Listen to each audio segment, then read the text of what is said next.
Allô, c'est Catherine. Bonjour Anne-Catherine. Il y a quelques semaines, tu m'as parlé de Carlo Acutis, un jeune Italien qui a vécu il y a quelques années. Et sa vie m'avait beaucoup touchée parce que c'est un jeune qui va être béatifié bientôt. Et est-ce que tu pourrais plus m'en dire dessus un peu? Alors Carlo Acutis, il va être donc béatifié. Il est né à Milan et il est né dans les années 90. Il est mort en 2006. Il est mort d'une maladie foudroyante en l'espace de 3 jours. Alors pourquoi est-ce qu'il va être béatifié? Il va être béatifié parce qu'il a été un jeune normal qui a répondu de façon authentique à un appel intérieur plus fort que lui. Ça veut dire quoi? Ça veut dire qu'il est né dans une famille qui n'était pas pratiquante. La maman le confie, elle dit j'ai été à l'église pour ma communion, pour ma confirmation et pour mon mariage, c'est tout. Et donc elle se marie, elle met au monde Carlo. Carlo est avec une gouvernante, entre guillemets, polonaise. Et c'est elle qui va lui parler de Jésus. Et très vite, Carlo va poser des questions de théologie, on va dire, à sa maman, qui ne va pas pouvoir répondre. Et la grandeur de sa maman, ça va être de contacter une de ses amies qui va lui dire « Écoute, tu peux aller à Bologne, voir un dominicain pour faire des cours de théologie, pour te renseigner un peu, pour pouvoir répondre à Carlo. » Et puis Carlo grandit, il rencontre un évêque qui est assez bouleversé par la maturité de ses questions, par la maturité de sa vie spirituelle. Et à l'âge de 7 ans, il fait sa première communion. Là, il y a un très beau témoignage du curé de sa paroisse qui va le voir souvent au pied du tabernacle. Et le curé lui dit « Mais qu'est-ce que tu fais là, Carlo ?»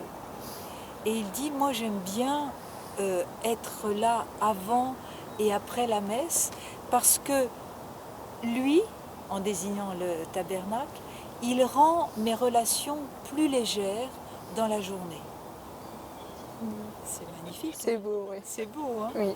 Et donc, il va, depuis l'âge de 7 ans jusqu'à sa mort, il ne va jamais rater la messe. Et sa maman dit, quand il nous emmenait à l'étranger, c'était la première chose qu'il faisait, où est-ce qu'il y a une église pour aller à la messe, t'imagines un peu? Ah ouais. Il a tellement ce sens de la présence de Jésus eucharistique qu'il va être fasciné par quoi? Par les miracles eucharistiques. C'est-à-dire que dans le monde entier, il y a entre une bonne centaine, 120 exactement, 120, 125, de miracles eucharistiques. C'est-à-dire qu'au cours d'une messe, il y a des moments où l'hostie, où le sang du Christ s'est transformé en chair et en sang du Christ. Tout ça, pourquoi? Pour montrer aux gens que c'était vraiment le corps du Christ, la vie du Christ. Et Carlo, il a été fasciné par ça. Et il aimait très vite, à l'âge de 10 ans, il aimait filmer. Il aimait filmer avec des caméras. Donc on est dans les années 2000, hein, c'est le début. C'est le début d'Internet. Et il va se passionner pour les miracles eucharistiques. Et il va traîner ses parents dans le monde entier pour faire une exposition sur Internet des miracles eucharistiques. Et cette exposition circule toujours.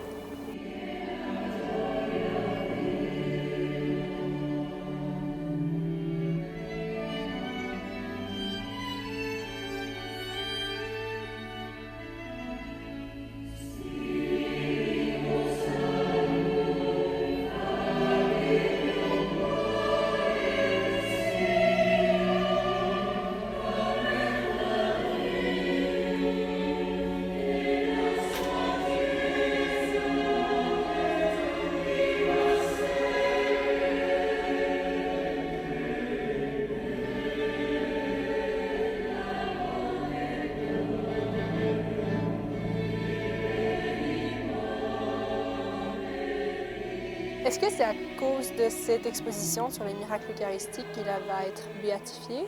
Alors, oui et non. C'est sûr qu'un garçon, un adolescent de 12-13 ans qui se passionne pour les miracles eucharistiques, c'est quand même pas banal.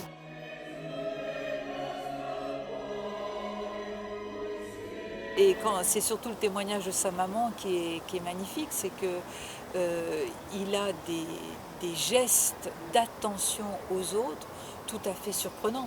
Dans la classe, par exemple, il remarquait toujours celui qui avait besoin de l'aide pour Internet, mais pas que. Il était très brillant en classe et il aidait les plus faibles. Le jour de son enterrement, l'église était archi pleine et il y avait du monde dehors. Et sa maman dit, mais c'est qui tous ces gens-là?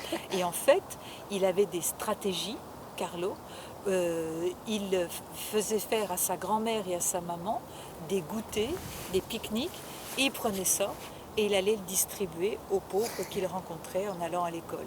Il connaissait tous les pauvres autour de son quartier, tous les gardiens d'immeubles, il connaissait tout le monde. Et alors sa maman dit, quand il disait bonjour, c'était une flèche d'amour. On sentait que aucune personne ne lui était indifférente. Être béatifié, ça veut dire quoi? Il y avait une phrase que disait Carlo, Dieu n'aime pas les photocopies. Il aime les originaux. Oui. Et alors, je pense que la béatification de Carlo, elle nous enseigne que nous devons être uniques, une parole unique, un verbe unique du Fils de Dieu. Et Carlo, il a été unique, il a correspondu, il s'est ajusté très vite à cette vocation qui était en lui, cette parole de Dieu en lui. Il disait aussi, l'Eucharistie, c'est une autoroute vers le ciel. Voilà, il y avait des paroles comme ça qui l'ont créé, qui l'ont recréé, qui l'ont engendré, on va dire, à sa sainteté, à sa propre sainteté. Je pense que si Carlo Acutis est béatifié, c'est parce qu'il n'a pas résisté à la grâce.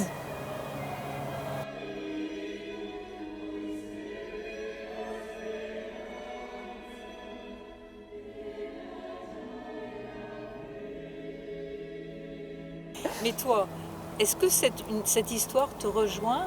Quand tu m'as dit au début de l'entretien, tu m'as dit j'étais touchée. Ouais. Qu'est-ce qui t'a touchée? Les saints dans notre tête, c'est de l'ancien temps, on peut dire, sont tous vieux, je pourrais dire, ça fait des centaines d'années. On entend très rarement parler de saints qui vivent à notre époque, qui ont connu les mêmes choses que nous, Internet, qui portaient des baskets, des petits t-shirts. Exactement. Mais lui, il a quand même réussi à vivre totalement l'évangile, malgré le fait qu'il soit adolescent dans les années 2000. Ouais. Et c'est vraiment... J'ai un peu lu sur lui et comme c'est vraiment un exemple de comment on devrait nous aussi être à l'école et dans le monde en général. Ça me frappe aussi beaucoup quand je le regarde. J'ai facilement les larmes aux yeux parce qu'il a une espèce de fraîcheur, de don de lui-même, mais naturel. Il ne va pas forcer les choses. Et alors, modèle, je ne suis pas sûre que ça soit un modèle. Je pense que c'est quelqu'un qui nous dit « sois toi-même ». Parce qu'au fond de toi, il y a la sainteté. Et c'est ça ce qu'il nous dit, c'est que lui, il l'a réalisé très vite et ça l'a transporté, quoi, avec ces questions très fortes. Et puis c'est vrai que cette attirance pour Internet, donc il était vraiment quelqu'un qui maniait tout à fait les caméras, etc. Et ça ne l'a pas empêché, au cœur de tout ça, de répondre à sa vocation de sainteté. Moi, je pense qu'un des messages de Carlo, c'est « nous avons une vocation de sainteté » et il nous dit « soyez originaux ». Ne m'imitez pas, c'est pas ça, mais sois original, sois original. Tu as ta vocation de sainteté, vas-y, parce que Dieu t'aime, que Jésus dans son Eucharistie, il est présent. Il disait ça aussi, il disait, mais nous, on a bien plus de chance que les apôtres, hein, tu te rappelles? Oui. Et on a bien plus de chance que les apôtres, parce qu'il est avec nous, et il est partout dans le monde, alors que du temps des apôtres, il n'était que sur quelques kilomètres. Extraordinaire ça, oui. Extraordinaire ce sens de la présence, quoi.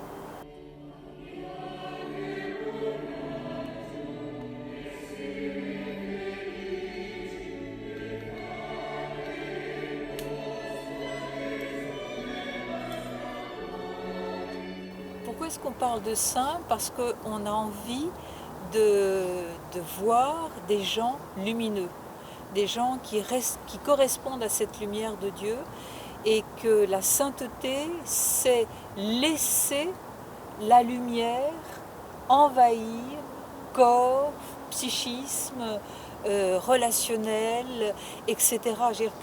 Je pense qu'il y a entre sainteté et lumière quelque chose qui est relié. La première parole de Dieu dans la Genèse, c'est que la lumière soit. Et je pense qu'il y a un rapport entre la sainteté et la lumière. C'est ça un saint. Un saint, c'est quelqu'un qui, comme le soleil, a rayonné sans s'arrêter de rayonner et a correspondu à ce rayon de soleil, ce rayon de lumière que le Seigneur a déposé en lui. Est-ce que c'est encore possible au Québec d'avoir des saints?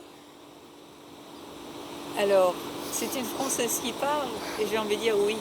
Oui, c'est possible au Québec d'avoir des saints parce que c'est une terre qui a été fondée par des saintes et des saints. C'est une terre qui a été rêvée par Dieu. Jérôme Le Royer, à la Flèche, dans la Sarthe, au XVIe siècle, a un songe. 3 fois de suite, il a le même songe d'une terre où on vit les actes des apôtres. Et il discerne son songe, et le prêtre qui le discerne dit oui, c'est un songe qui vient de Dieu, et il envoie des bateaux, et il y a Jeanne Mance qui part, etc., etc. Puis après Marie de l'Incarnation et d'autres. Donc cette terre du Québec, c'est une terre bénie. On est à l'oratoire, un oratoire immense pour Saint-Joseph, quand même voir, et un petit bonhomme qui s'appelle le frère André, qui a fait ça. Donc dans une terre qui était peut-être certainement plus catholique qu'aujourd'hui dans ces années-là, mais je pense que cette terre du Québec, elle recèle des richesses insoupçonnées, même dans la jeunesse, même dans les personnes d'un certain âge, partout.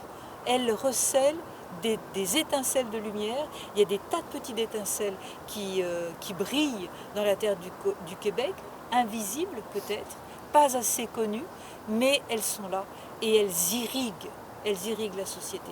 La preuve, c'est que tu es là ce soir, c'est que ton papa nous filme, et le reste, quoi. C'est que... Alors c'est sûr que ça ne fait pas de bruit, on n'entend pas un Carlo Acutis, mais il y en a, je suis sûre que dans ton école, il y en a, et qui vivent quelque chose de ça. Et on le saura ou on ne le saura pas. Mais moi, j'ai beaucoup d'espérance pour le Québec. Et le pape François aussi, il l'a dit plusieurs fois. Il a dit cette terre est une terre à continuer à évangéliser. Le Québec? Oui.